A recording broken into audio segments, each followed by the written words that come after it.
Welcome to Manifesting Through Motherhood. I'm your host, Lindsay Williams, a self-development mentor, entrepreneur and author, dedicated to helping busy mums like you manifest success, balance and create passive income on your terms. With years of experience in mindset, manifestation, fitness, parenting and business growth, I share simple yet powerful strategies to help you transform your life without the overwhelm. If you're ready to up-level your mindset, build a thriving business and create the life you truly deserve, you're in the right place. You can also find all my books on Amazon, packed with tools to help you manifest and grow. So don't forget to follow the podcast to be updated on all new episodes. And let's get going. Have you ever walked into a room and forgotten why you are there? Lost your train of thought mid-sentence, struggled to concentrate on simple tasks, or felt like your brain is working in slow motion? So I'm going to be talking about brain fog, what it feels like, and what can contribute to it, and why it's often a symptom rather than a problem itself. As busy mums, busy business owners, carers, and just women juggling multiple responsibilities, it's easy to dismiss brain fog as just being tired. But sometimes your body is sending us important messages that something needs attention.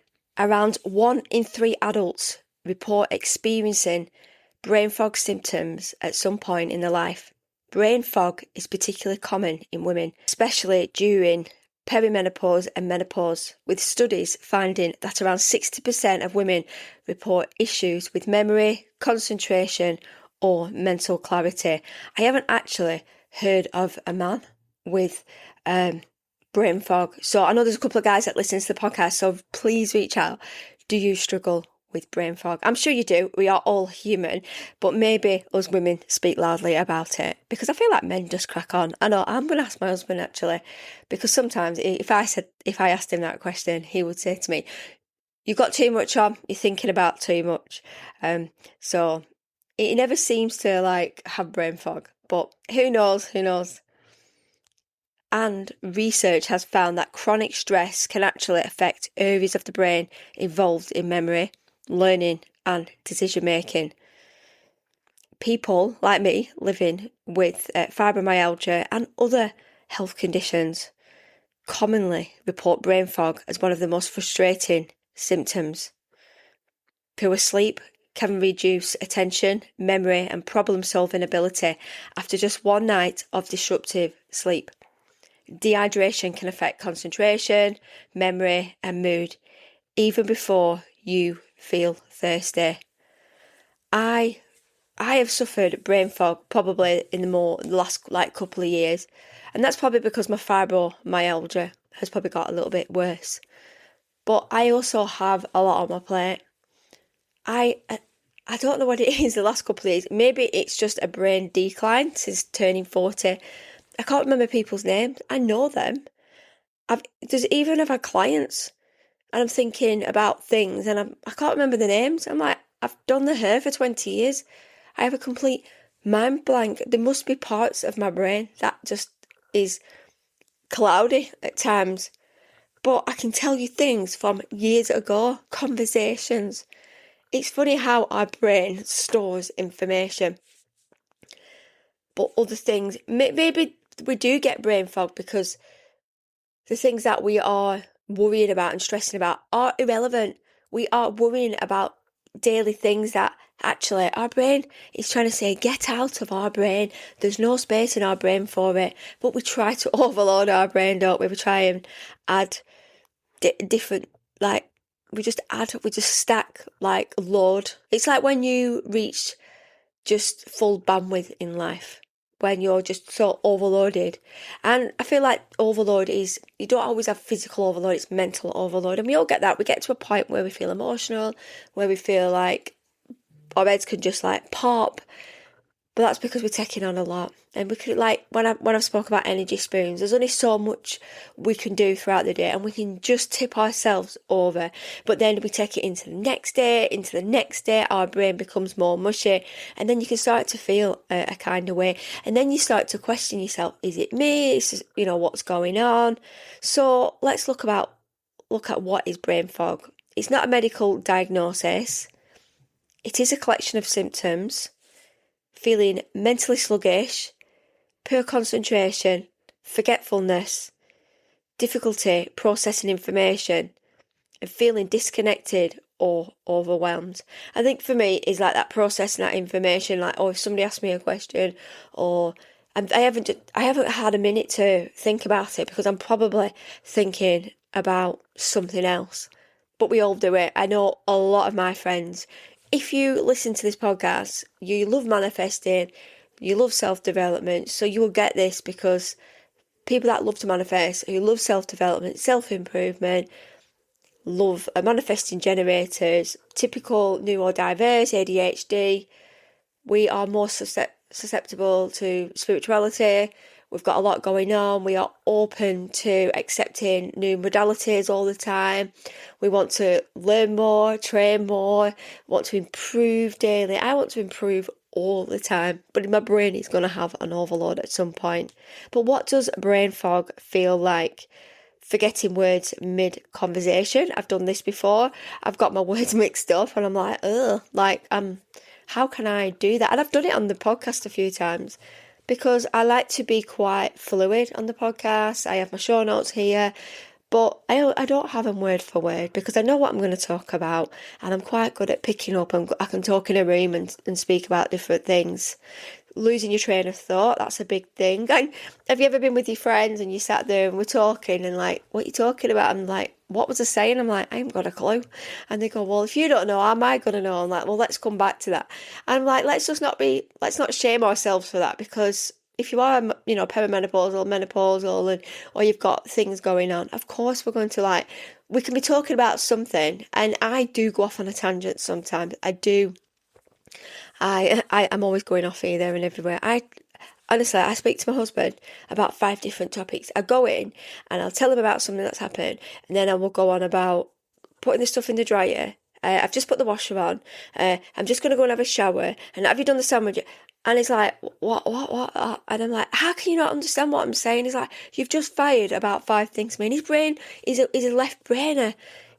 I'm more right brainer with a little bit of left. So his brain isn't going to understand, because I'm expecting him to understand my brain and how it works, and I'm giving him information, and he's like, whoa, one thing at a time. I'm like, why can you not keep up? And I'm like, making it a him issue. And he's like, his brain doesn't work like that, because his brain is quite calm. His brain, I would love his brain for a day. He's always happy, never moody. He's just on top form most of the time. Like, he's had a bit of a tennis elbow this week, so he's been sort of massaged. My mum gave him some cream to put on, but he never complains about anything. But he's such a good guy, and he's always doing jobs, and he probably gets a bit overloaded with jobs to do. But then I'll find him in the front room, watching Formula One or something. I'm like, oh, I thought you were doing the garden. He's like, I need a minute. He knows when to rest. I love that about him. He knows when to have a minute. But then he'll say to me, but you're looking at me as if I'm lazy. And I'm like, I just wouldn't sit there and watch TV in the day. But to be honest, he's older than me, and he does a lot of other things. But that's his time, and that's his time. That's his space. I need to protect his space. He needs to, because he works he's gone to work this weekend. He's going to do a full a 9 till 10, and all weekend. So Saturday, Sunday, his arm's going to be absolutely killing on Sunday night, but he'll get all week to rest as well. So I think by Sunday night he might have a little bit of brain fog.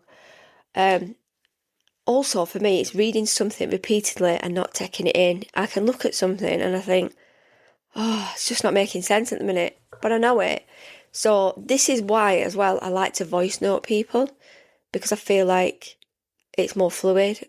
I'm not doing spelling mistakes. It comes across right.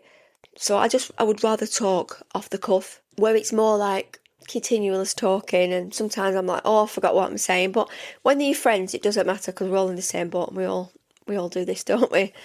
Also, feeling mentally exhausted before the day has begun. So this is when we need to go back to doing a bit of journaling, and doing some new manifestations and writing things down. I've been redoing my vision board this week, giving myself some space. This week I've given myself some space. I've had all sorts going on in my head, not from home, but external factors.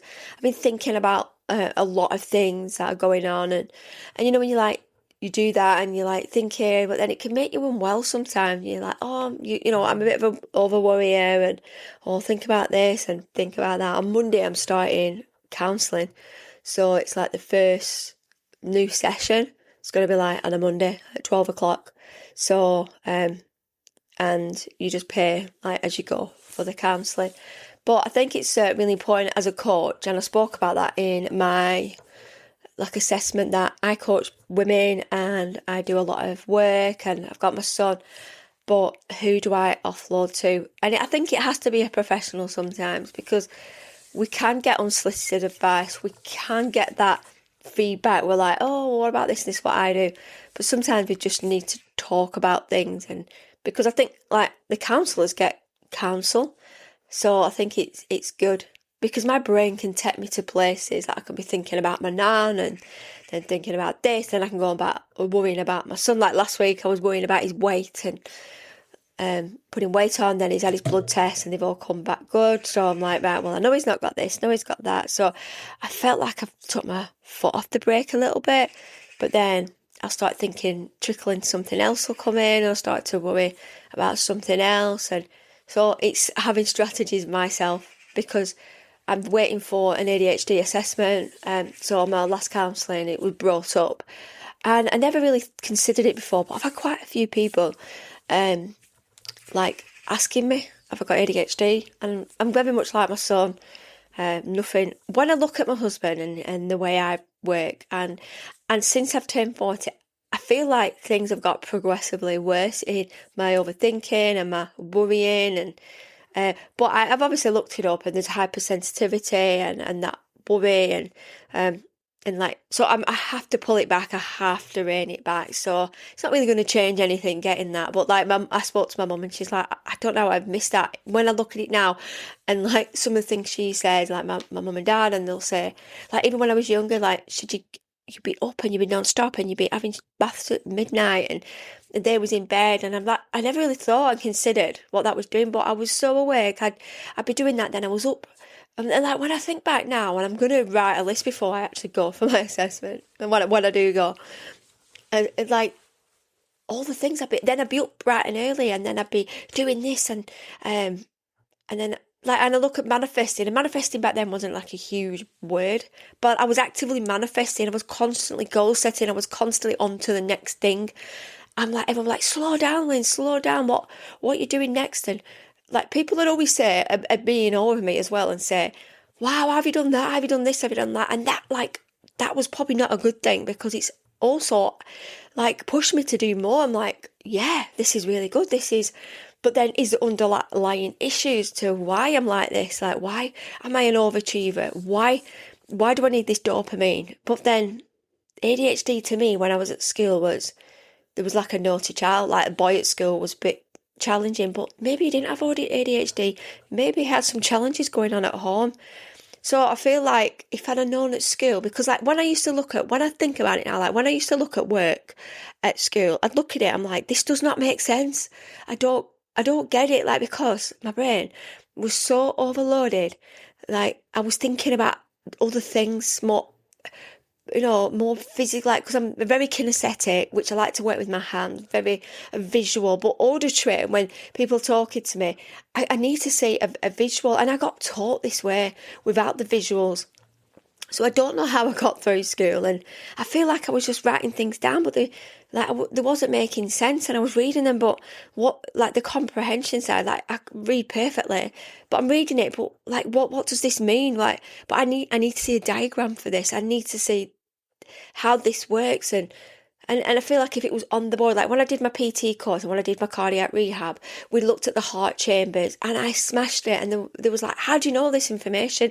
Because I went on YouTube and looked at how it worked and how the tricuspid valve works. And I can see it working now all the time. And I passed my test. I had to have like with two examiners, and they asked me questions and how medications work, how it slows the heart rate down, like loads of medical questions. I knew every answer and I've passed that, and I still keep up with even though I don't teach like a teacher, I still renew my license every 3 years because I think I can still work online with people. It was a lot of money just to let it go to waste.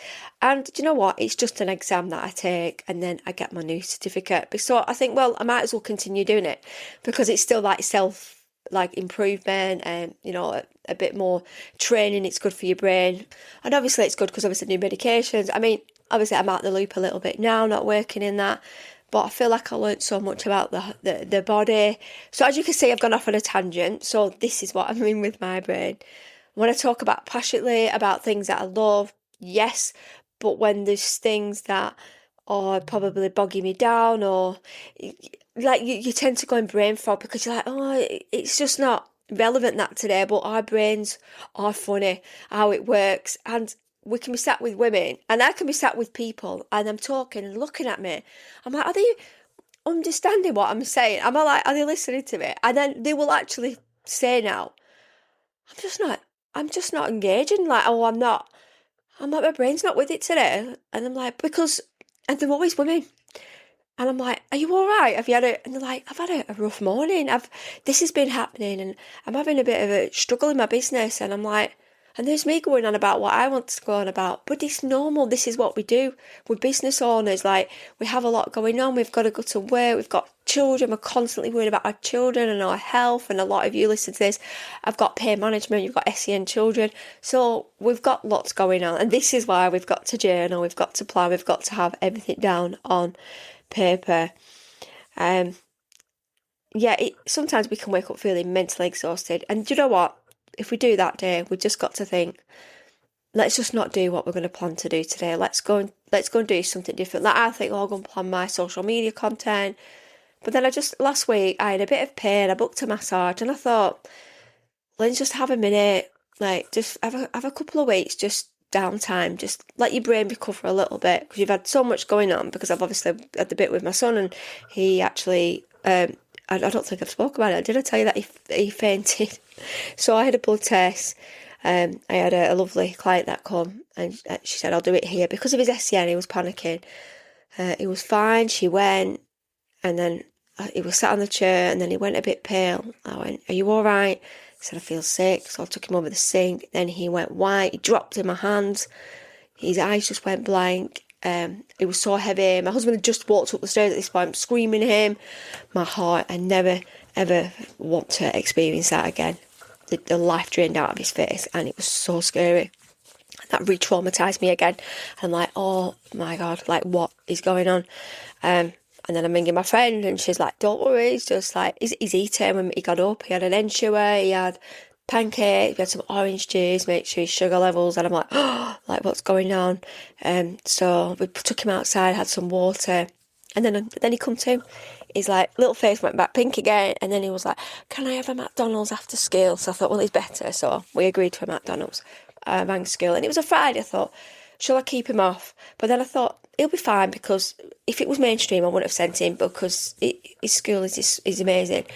I informed like a couple of teachers. I'm like, yeah, don't worry, we'll keep an eye on it. If he's not well, or if he's sick again, like we'll ring you and we'll come and get him. So I was like, yes.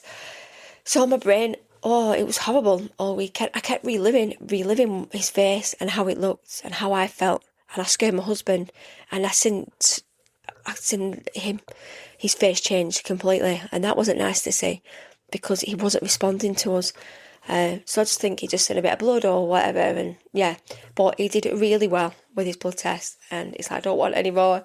So I'm like, now he's going to be upset for the next lot, but hopefully not going to need any more blood tests, and they're all satisfactory. So there we go. So my brain was like, oh, last week. Another thing, a poor quality of sleep, interrupted sleep. If you've got young children or you're a carer, you're up all night, you'll be like, oh. We always say that, we see each other. I'm like, oh, I've not slept well tonight. Like, I'm not with it today. Don't expect much. We all use words like that instead of saying, yep, I've had a poor sleep, but what we're going to do today to control this, we're going to have some electrolytes, maybe do some light exercise, go for a walk on your lunch break, have some nourishing foods, just like pull back on some jobs and maybe cancel some meetings or something. So there's things that we can do to conquer this. So if we've got things planned and we can get out of them. Sometimes it's nice to do a bit of like get some oils, put them in your hands, smell them. And I've got a little neon diffuser. I'll put that on before podcast. I've opened the window, I can smell it outside. I've had a cup of tea. I've like ignited my senses this morning, and husband's gone to work, and I'm like, right, let's change the day. We can actually change the day. I think that's important. We can have a day like today. I'm not working, I'm not doing anything. I'm going to visit my auntie and uncle. They're both deaf, and they're in a new kitchen. So I'm going with my mum because there's somebody coming to look at doing some building work. So they need interpreters. So we'll go up there, sort that out. My son can play with the dog. He absolutely loves. It's been going on about the dog all week. So yeah, just a really chilled, no planned day. My husband's working till 9, so I'm like, I'll get my laptop out later, maybe finish my vision board, but not have any definite plans. There's so many things on my to-do list. Like I want to start writing my next book. I want to redo my planners and journals. I've got a bit of a mental block, and I'm like, you know what? It'll wait. There's no big year. I've been so busy in the salon. My husband's decorated the salon this week. He's put pink paneling up. So he's done that this week, and I've got some new trolleys, and I'm waiting for my neon sign. So that's nice. I've been doing that. So I booked a few hours out where we'd have a date day usually, but we didn't have that because we've ended up doing something else. So it's been a bit of a crazy week. So I've like, Linz, don't try and start writing a book this week. Don't try and do that. And next week, what I'm going to start doing is start doing some serious time blocking for the things that I want to do. But we've got a couple of weeks, and we've got the school break, and then I'm panicking. So I've got a wedding coming up, and then I've got my outfits come. I'm just waiting for my shoes. And then I'm like, because I'm going to a wedding, and then I'm coming home that Saturday, and then I'm going to go to Devon on the Sunday. So I need to start thinking about pre-packing and working, and I can start to feel that overwhelm inside just a little bit. I don't know why, because it only takes me a day to pack, but because I'm going to Haven, I need to think about things for the caravan. I'm going to see his mother-in-law first. What do I need? Because it's summer, like it's hot. We're going to the beach. It's different. I didn't feel stressed last time because we went like an hour away to Footborough. But now we're going to Devon. It's like a 5-hour drive, and I need to think about everything. But everything's fun last time. We got the caddy for the caravan. We kept that. Like we are pretty organised. So there's nothing. I know there's no point overthinking things because I will have brain fog. I need to make sure all my clients are done, all the hair's done, checking if all my appointments are booked in. I'm having new clients coming through the door, and I'm like, I can't take any more clients on till like August because I'm at full bandwidth with work, and then I just physically can't do it because it will then trigger my pain management. And I look at that going forwards because the more that like work I'm doing and things, I feel my pain, my neck starts, and I'm like, oh, I could do without this. And I've got to work, so I've got people booked in. So it's 1 week, it's all right, and then another week, something can trigger it. And I feel like sometimes the overthinking and any stress factors do trigger my neck. It's not particularly down to me doing any activity.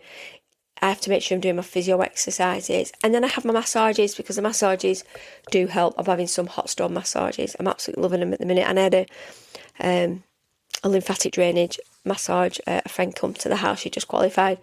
So she did that. So I've had some nice relaxing treatments. And it will help my brain fog. Let's look at stress and overwhelm. Chronic stress can cause brain fog, mental load, and just constantly being on the go.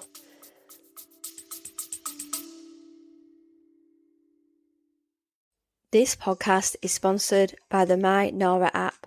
If you or someone you love is experiencing coercive control, you need to know about the My Nora app. created by Emma Davey, a survivor and advocate. This powerful app helps you safely collect evidence, protect your well-being, and take back control, discreetly and securely. Download the My Nora app today and start reclaiming your power. Just search My Nora in your app store now.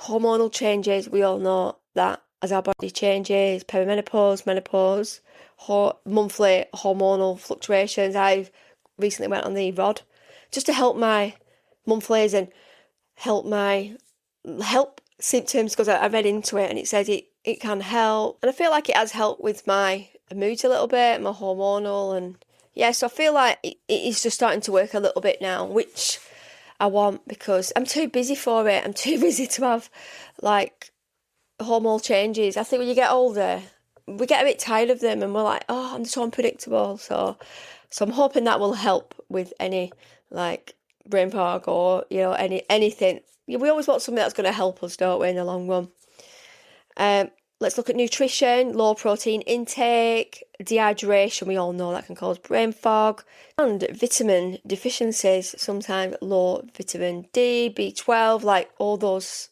can affect. And I feel like we know that as women, because I always think I feel like I'm low on something. I go and have a blood test, and lo and behold, something's low. So we know our bodies. I think we get to an age where we know our bodies. We know if we've had like low vitamin deficiencies, we know that we've got to make sure we're eating the right food. It's not just about taking like supplements. We need to eat the foods. We're going to get our body's going to build up more if we're going to eat better. Exercise will boost everything as well. So and blood sugar fluctuations. My blood sugar is under control at the minute, so I feel like everything's good. Managing everything good. I think that's what it is. It's about managing it. Fibromyalgia, chronic fatigue, autoimmune conditions, long-term inflammation. I get that. That can cause brain fog. I know my mum struggles really bad with brain fog because she has a lot of inflammation, pain. But we do carry brain fog because we carry everyone's schedules. We're making decisions all day long. We really switch off. And we do sometimes put ourselves last. So what can help? Better sleep habits, staying hydrated, make sure you get a big bottle, put some water in, some ice in. It's hot at the minute, so it'll keep us nice and cool. Make sure you've got some nice snacks to eat throughout as well. Managing stress levels, have a breather. I do EFT tapping, just have a minute to breathe. Go in another room, I've got these heated eye masks and I put them on and they last about 30 minutes. And once they've cooled down, take it off. Taking breaks without guilt. Do some movement, get outside. I've made outside my salon, it's like a little movement chair I've got, and I've got this water feature. It's solar panelled, and my hubby put a fake greenery wall up, and I feel like it's like a little spa, and he loves it as well. He loves coming out there, and I do have fake grass there, and it's lovely and warm on your feet when the sun's out. Go and have a coffee out there, have a morning chill. I feel like it's connecting with the ground, connecting with sounds, and that can bring your stress levels down. Because when was the last time you had your blood pressure taken? I bet you've not. I speak to people, I'm like, I remember blood pressure taken in 2 years. They haven't had the cholesterol checked. I'm like, what do you mean you've not had it done? This should be like a year. Well, I thought it'd be like a yearly thing. Especially when we get to a certain age or we've got any health condition, you can buy. I've got a wrist blood pressure machine. You don't want to get obsessive with it, but it's good to monitor. If you don't want to have your blood pressure taken, go and get somebody to do it for you. You can buy it. I do it where I have clients that come to the salon. They're like, can you take my blood pressure this week? Because I have an elderly lady that comes and she's like, will you check it? Obviously check it when you're relaxed and not having any coffee. Don't be running around then taking it. Obviously it's going to be high. And I always say do it about 3 times just to make sure that, and that's usually a big indicator, how your heart's working and the flow's working around your body, how your brain's going to feel, how you're getting headaches and neck aches and poor sleep. It's going to affect everything. Your blood pressure can go up, can go down, and we don't know if we need medication. There's so many things that we can start looking at improving ourselves. That's going to help with the fatigue and the brain fog. Our brains just need a minute sometimes. It could just be 15 minutes. of like not thinking. Even when I went for a sound bath on Monday night. So my friend was at youth club, picking our children up, and one of her friends couldn't make it. She's like, "Do you want to come? There's like a spare ticket, it's paid for." I was like, I didn't think about it. And like, luckily I had my swim bag and I've got my costume in it. I pegged it home and like grabbed everything and it was amazing. But I felt some crazy experiences. My right side was all like, felt like a pain and a tingly. And I spoke to the woman and she said she was like grief and trauma. And I'm like, wow, so I've never felt that before ever in any sound baths. So I'm definitely going to that again. But I feel like I relaxed because I was on like a blow up bed in water and they came around and massaged your head. And I thought that's what it is, because my body sunk into the weight. But usually when I'm on the floor, it's hard. It can hurt my body a little bit because the pressure and the weight's pushing you down. Because when you've got any back conditions or any pain, getting on the floor is hard anyway. So, but yeah, I would recommend a sound bath. So, we was both like zonked, like walking out. So, yeah. So let's wrap this up now. As busy women, we often blame ourselves when we're struggling to focus. We tell ourselves we need to try harder, get more organised, be more productive, but sometimes the issue isn't motivation. Sometimes your brain is simply overwhelmed, exhausted, underfueled, or asking for support. Brain fog isn't a character flaw. It isn't laziness. It isn't a lack of intelligence. It's often your body's way of saying something needs attention. The answer isn't always to push harder. Sometimes it's to slow down and listen. And you don't need to feel guilty for resting your mind. Your brain deserves recovery just as much as your body does. And if that anything resonated with you, please send me a message if you are struggling with anything at the minute. We all go through ups and downs. You have a good week, bad day. It's human. It's like, yeah, and then next week, a week could be so much different. My week is completely different to that. I've got so much going on next week from last week and different things that are going on. So there's different things that are going to trigger me next week, or managing my diary. Everything's different all the time for everybody. So we just need to look after ourselves, be mindful. And, any pointers from today, just write it down. But I feel like just listening to this, these are my views on everything. But you will probably understand quite a lot of them. And what do you do when you've got brain fog? Do you feel it? Do you see it straight away? Do you know the triggers? What comes over you? But make sure you're journaling and you're planning everything out, because you will feel so much better. Because there's no point we start to worry, don't we? Oh, there's something medically going wrong. But sometimes we just need a minute, because our brains are like the sponges. It's a muscle. It's like absorbs everything. And sometimes it's like, I need a minute. So when it's saying I need a minute, it needs a minute. Go and have some water and just block. Have a minute where I'll go and have a rest, but I'm still thinking about what I've got to do, what I've got to make for tea, I've got to do the school, and try and not think about anything. And what I've been doing last week, I always have my phone to hand, but I've just been putting to one side, because even though I'm relaxing, I'll pick up my phone and start scrolling, and then my brain starts thinking again. We can't help it. We're humans. We do it. And if you're manifestors like me, when you're a manifesting generator, you've got constantly things. It's a cog going round all the time. So your inner voice is always yapping to you. So anyway, I'm going to go now. 30 minutes I've been talking. I need to finish my brew. So anyway, have a great weekend, and I will speak to you all soon, and happy manifesting, and take care. Bye. If you're feeling called to go deeper, to align more, create more, and really step into that next version of you, you'll find everything you need in my link tree. From my book, Manifesting Through Motherhood, to powerful resources and ways we can work together. It's all there waiting for you. Come and find me on Instagram or Facebook. I love hearing what landed with you. Don't forget to follow the podcast, and if this episode spoke to you, please share it with someone who is on their own journey too. And happy manifesting.